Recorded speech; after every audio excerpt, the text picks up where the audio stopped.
오늘 사도 바울이 말하고 있는 내용을 기록한 내용인데 오늘 말씀을 같이 묵상하고 기도하려고 합니다.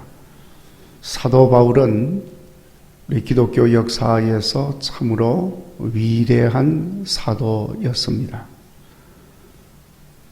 사도 바울을 위대한 사도라고 부르게 되는 것은 그가 이방인 전도의 문을 열어서 엄청난 사명을 수행하였습니다. 그래서 복음이 이방으로 퍼져나갈 수 있도록 가장 먼저 시작을 한 사람이 사도 바울이었습니다. 그래서 많은 사람들을, 특별히 이방인들을 교회로 인도했고 예수님을 믿는 믿음의 사람으로 세우고, 그래서 그들을 중심으로 많은 교회가 세워졌습니다. 위대한 사도였습니다. 자, 그러나 그가 수행한 일들 중에서 가장 사도로서의 중요한 일은 그가 주님의 교회를 사랑하고 교회를 든든하게 세운 일이었습니다. 아마도 기독교 역사 중에서 예수님 말고 우리 일반 성도들 가운데서 사도 바울만큼 교회를 사랑한 사람이 없었으리라고 생각을 합니다. 오늘 말씀에도 증거하고 있습니다만 사도 바울이 얼마나 교회를 사랑하고 아끼고 교회가 예수님의 교회로 흔들림이 없이 든든하게 세워지기를 원하였는지 그 마음을 우리가 읽어볼 수가 있습니다. 오늘 읽은 말씀은 사도 바울이 3차 전도 여행을 마무리하면서 행한 일들에 대해서 기록을 하고 있는데, 바울은 3차 전도 여행을 마무리하면서 마음에 새로운 결단을 하게 됩니다. 물론 바울이 자기 마음대로 결단한 건 아니겠죠. 성령님의 지시가 그 속에 있었겠죠.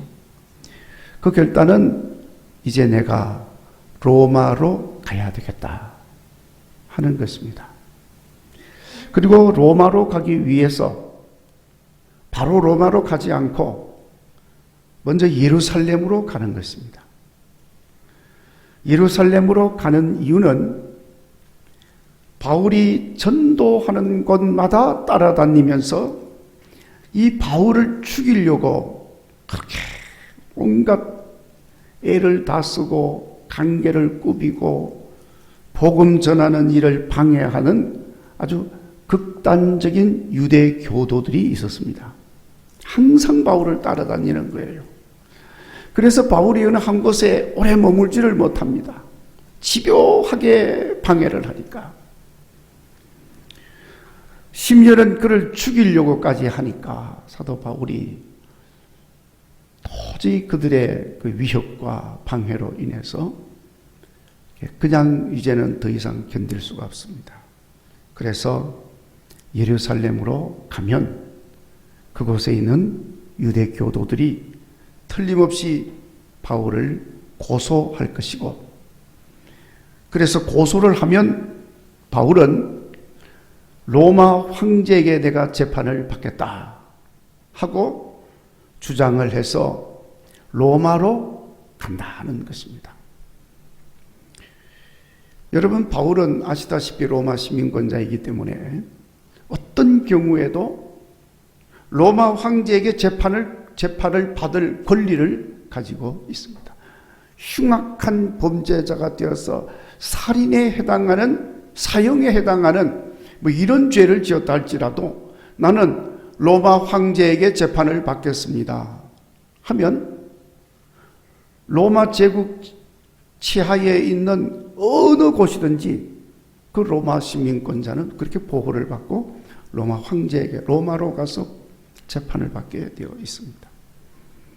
그래서 사도 바울이 예루살렘으로 가서 내가 로마 황제에게 재판을 받겠습니다 주장을 해서 그렇게 해서 로마로 갈 계획을 세운 것입니다.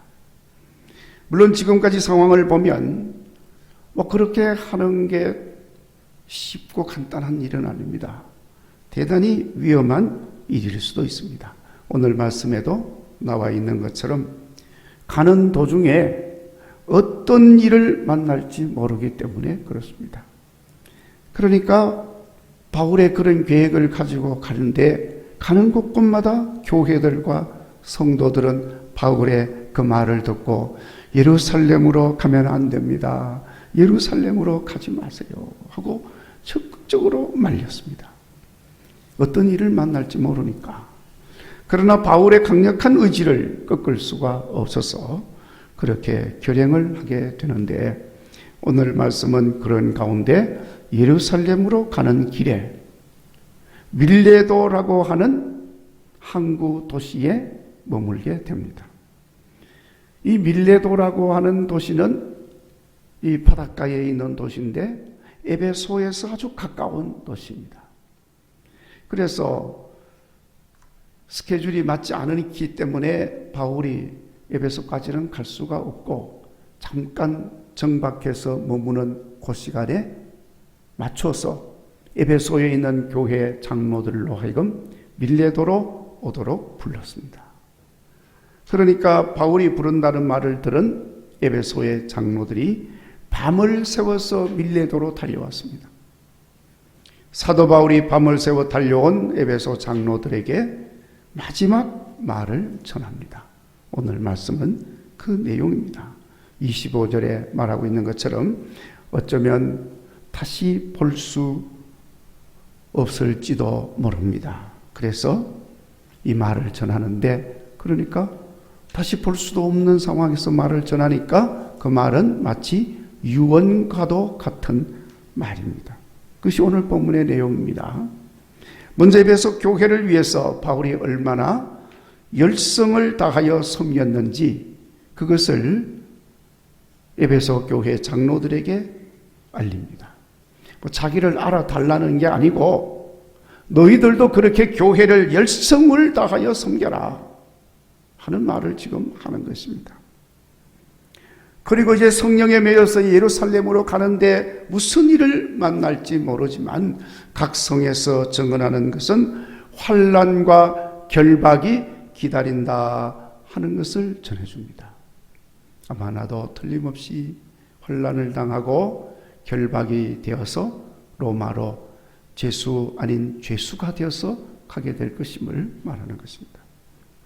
그렇지만 그런 상황이 주어진다 할지라도 이제 주께 받은 사명 곧 하나님의 은혜의 복음을 증언하는 일을 마치려 하는 데는 나의 생명을 조금도 귀한 것으로 여기지 않는다 하고 에베소 교회 장로들에게 말하고 있습니다. 자, 그러면서 부탁합니다. 나는 끄리낌이 없이 하나님의 뜻을 다 전하였으니 여러분들도 자기를 위하여 또 양떼를 위하여 삼가하라. 성령이 양떼들 가운데 여러분을 감독자로 삼고 하나님이 자기 피로 사신 교회를 보살피게 하셨다 하고 말을 전합니다. 사도 바울은 그침이 없이 조금도 그리낌이 없이 에베소 장로들에게 당부의 말을 전했습니다. 여러 가지 내용들을 말을 하였지만은 핵심적인 내용은 자기 자신과 양떼를 위하여 삼가라 하는 것입니다. 뭘 하라고 그랬어요? 삼가라. 자기 자신과 양떼를 위해서 삼가해라. 자, 여기 삼가라, 삼가해라 하는 말은 조심해라는 뜻이에요. 유의해라 하는 그런 말로 쓰여지는 말입니다. 그러니까 여러분, 우리 믿음의 사람들은 범사에 조심해야 합니다. 그리고 또 사실 따지고 보면 조심해야 할 일이 한두 가지가 아닙니다. 왜냐하면 믿음의 사람이니까. 세상 사람들 같이 막 살아서 안 된다는 거예요. 조심. 뭐든지 범사에 조심, 또 조심. 자신과 양떼를 위해서 조심조심해야 된다. 자, 그럼 무엇을 삼가라는 거냐? 무엇을 조심해야 되느냐? 29절에 보시면은 내가 떠난 후에 흉악한 이리가 너에게 들어와서 그 양떼를 지키지 않는다 하는 것입니다. 30절에 너희 중에도 제자들을 끌어 자기들을 쫓게 하려고 어그러진 말을 하는 자들이 일어난다. 그러니까 그들을 삼가해야 된다. 조심해라. 흉악한 이리들 조심해라. 그리고 또 그렇게 될까? 너희들이 그렇게 될까? 스스로 조심해라. 그런 자가 되지 않도록 조심하라는 거예요. 여러분, 이거 우리가 정신 차리고 조심하지 않으면요, 우리도 모르는 사이에 그만 마귀에게 훌떡 넘어가는 거예요. 어느 순간에 그렇게 될지 몰라요. 잘하다가 희끄덕 한다니까요. 그래서 삼가라, 조심해라, 유의해라 하는 것입니다. 흉악한 일이 유혹하여 어그러진 말을 하는 자, 이건 이단자들을 말하는 것입니다. 마귀의 종들입니다. 교회를 무너뜨리는 자들입니다. 뭐 교회를 위하는 것처럼 하지만 결국은 교회를 무너뜨리는 자들입니다. 그러니 그러한 자들에게 넘어가지 않도록 조심하고 또 스스로도 그런 자가 되지 않도록 조심해라. 이 말씀대로 할 수 있기를 바랍니다.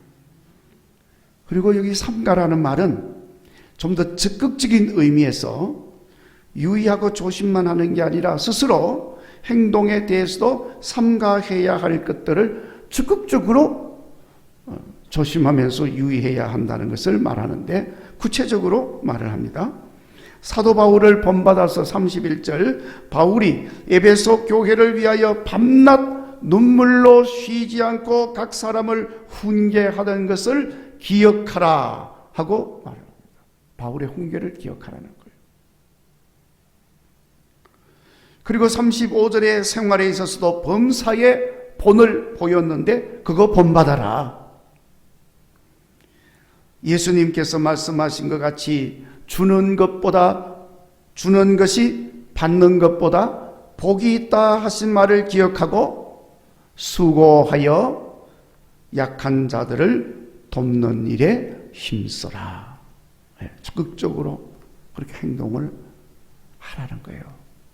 바울이 말한 대로, 바울이 가르친 대로, 바울이 보여준 대로, 예수님 말씀하신 대로 그렇게 구체적으로 실천하고 행동을 하라는 것입니다. 바울이 이런 내용으로 삼가라 하고 말하는 이유가 있습니다. 자, 여러분, 양떼를 아끼지 않는 흉악한 이리떼들, 어그러진 말로 교회를 무너뜨리는 미혹자들, 소위 말하는 이단자들은 육체를 따라서 더러운 정욕 가운데 행하는 자들이기 때문에 그렇다는 것입니다. 그래서 그런 자들의 목적은 자기의 더러운 배를 채우고자 하는 데 있어요. 그래서 양떼를 오직 자기들의 더러운 이익을 채우는데 이용할 뿐인 것입니다. 뭐 그를 떳하게 위하는 것처럼 말하지만은 사실은 자기 배 채우려는 거지. 자기 욕심을 채우려는 것입니다. 그러니까 그런 자들과 구별되는 방법은 오직 우리의 선한 행실, 주님을 본받아서 주님 교회의 양떼를 위하여 희생하고 헌신하고 섬기는 그 바른 생활뿐이다. 왜냐하면 이단자들, 거짓된 자들은 절대로 그렇게 살지를 못합니다. 말은 그렇다게 하지만 그렇게 살지를 못해요. 자, 여러분, 지금도 그건 마찬가지입니다. 성도들이 이단자들을 대할 때 성경 말씀을 가지고는 절대로 그들을 물리칠 수가 없어요. 뭐 교리를 가지고 이야기를 하고 성경의 말씀을 가지고 이야기해가지고 여러분 절대로 이단들을 물리칠 수가 없습니다. 얼마나 그 입에 말과 혀가 현란한지 마치 사탄의 혀와 같아. 네. 여러분 사기꾼 말 들어보셨습니까? 저는 많은 사기꾼들을 만났습니다. 사기꾼들의 말을 많이 들었습니다. 그래서 처음에는 많이 속았습니다. 일부러도 속고 속아주고 뭐 그렇겠지만은 목사니까 목사 사기치러 오는 사람들이 한두 사람이겠어요. 많이 사기를 또 사기 당해주기도 하고 그렇습니다. 그런데 여러분 그 말이요 얼마나 유창하고 그럴듯한지 몰라요. 그러니까 넘어가지. 이단자들의 혀의 말이 그렇습니다. 당할 재갈이 없습니다. 더군다나 여러분 그들은 궤변을 가지고 완전히 막무가내식으로 일방적으로 막 말을 하기 때문에 대화가 안 돼요. 소통이 안 됩니다. 자, 그래서 여러분 그렇게 말로 무슨 뭐 교리로 논쟁으로 절대로 그들을 물리칠 수가 없습니다. 그러나 그들의 본래 모습이 육의 것을 추구하는 것이기 때문에 그들은 행동이 바르지를 못해요. 탐욕으로 인하여 물질을 탐하고 정욕으로 인하여 엄난한 짓을 합니다. 그러니까 여러분 사이비 이단들 보세요. 전부 다 돈과 이 성적인 문제가 다 걸려 있는 거예요. 육체를 위한 것이니까.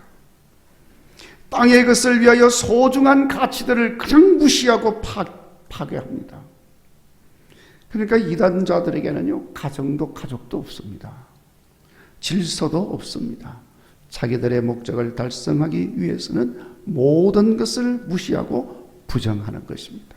그렇기 때문에 성도들이 건강한 생활을 하는 것은 너무나도 중요한 것입니다. 그래서 삼가하라, 유의하라, 조심하라 하고 말을 합니다. 일체의 탐욕과 육이 원하고 육신이 추구하는 것들을 조심해라 하는 것입니다.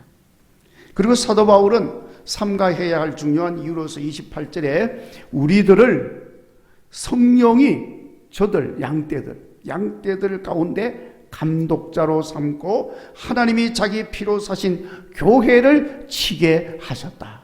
돌보게 하셨다 하는 것입니다.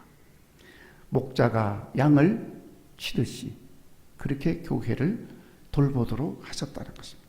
자, 여러분 우리는 주님의 교회를 잘 보살피도록 감독자로 세우셨습니다. 감독자 그러니까 뭐 대단한 권세를 가진 사람으로 착각하는 사람이 있어요. 여기 감독자라고 하는 말은 저 글자 그대로 감독이에요. 저 너무 멀리까지 이렇게 살펴보는 사람. 그러니까 우리를 감독자로 세우다는 건 저 멀리까지 헤아려서 살펴보는 자로 만들어 놓은 거예요. 결코 다스리고 군림하고 지시하고 명령하는 자가 아닙니다. 살피는 자예요. 뭘 살핍니까? 28절에 하신 말씀을 보면 하나님이 자기 피로 사신 교회를 치는 겁니다. 교회를 살피는 거예요. 주님이 피로 세우신 교회가 제대로 주님의 피 위에 세워져 있는가? 그거 살펴보도록 하는 거예요. 교회가 잘못된 길로 가지 않도록 살펴보는 거예요. 양들이 흉악한 이리에게 물려가지 않도록 잘 지키고 살피는 거예요. 흉악한 이리가 되지 않도록 스스로 흉악한 이리가 되지 않도록 스스로를 살펴보는 겁니다. 그러니까 주님이 피로 사신 교회를 잘 보살피는 것입니다. 그러니까 여러분 오늘 우리 구역장 권찰들이 마음에 꼭 새겨야 할 말씀입니다.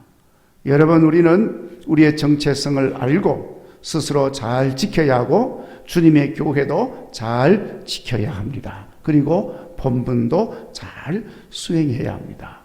사도 바울을 본받으시고 그의 교회를 위하여 행한 일들을 기억하시고 그렇게 행하는 삶을 우리가 살아야 할 줄로 믿습니다.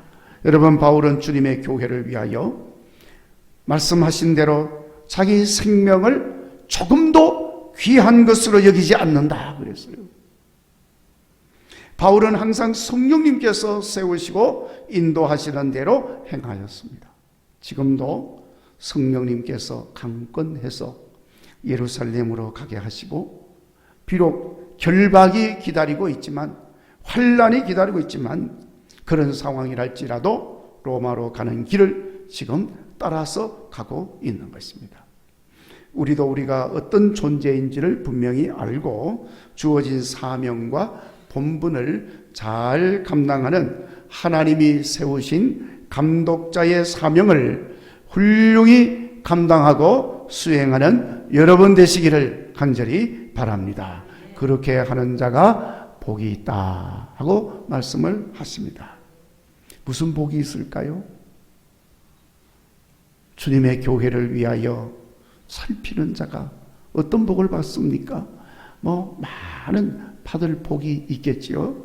그런데 오늘 말씀에 32절에 하나님의 기업이 주어진다 하고 말씀을 하고 있습니다. 말씀이 우리들을 능히 든든히 세우셔서 거룩하게 하심을 입은 모든 자 가운데 기업이 있게 하신다. 말씀하신 그대로입니다. 기업이 주어진다. 여러분, 기업이라고 하는 것은요, 글자 그대로 설명을 하면 그 기업이라고 하는 것은 이어받는 유산이에요. 자자손손 이어받는 상급 유산입니다. 그게 기업이라고 그래요. 구약에서는 그 기업을 하나님께서 땅으로 주셨습니다. 땅을 기업으로 받을 것이다. 땅을 주셨어요. 또 구약에서는 보면은 자손들을 기업으로 주셨습니다.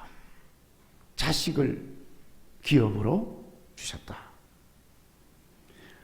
그리고 또 때로는 땅의 소산물을 기업으로 주신다 하고 표현을 하고 있어요. 그 구약에서의 의미하는 내용들입니다. 실제로 구약에서는 그런 것들이 굉장히 중요한 복으로 여겨졌기 때문에 그렇습니다. 신약에서는 우리 예수님께서 하나님 나라를 기업으로 받는다고 약속을 하고 있는 것을 볼 수가 있습니다. 그러니까 우리가 받을 기업은 하나님 나라. 아멘. 하나님 나라인 것입니다. 천국의 복을 누리는 기업을 받는 것입니다. 이 땅의 것과는 비교가 되지 않는 스케일이 다른 기업입니다. 여러분, 아브라함은 가나안 땅을 기업으로 받았습니다. 우리는 아브라함이 소망하며 고대하던 영원한 본향 천국을 기업으로 받는 줄로 믿습니다. 그것이 우리에게 약속되어진 기업입니다. 우리 그 기업을 받는 거예요. 천국을 기업으로 받는 우리들에게는 세상의 것들이야 덤으로 주어지는 복인 줄로 믿습니다. 그러니까 여러분, 이제 이 말씀을 우리가 잘 기억하고 양떼를 위하여 삼가라 하신 말씀 따라서 믿음의 길을 열심으로 걸어가시고 헌신하여 주님의 교회를 든든하게 세워가는 여러분이 되시고, 사도 바울 못지않게 주님 교회 사랑하는 여러분 되시기를 주의 이름으로 축원합니다. 자,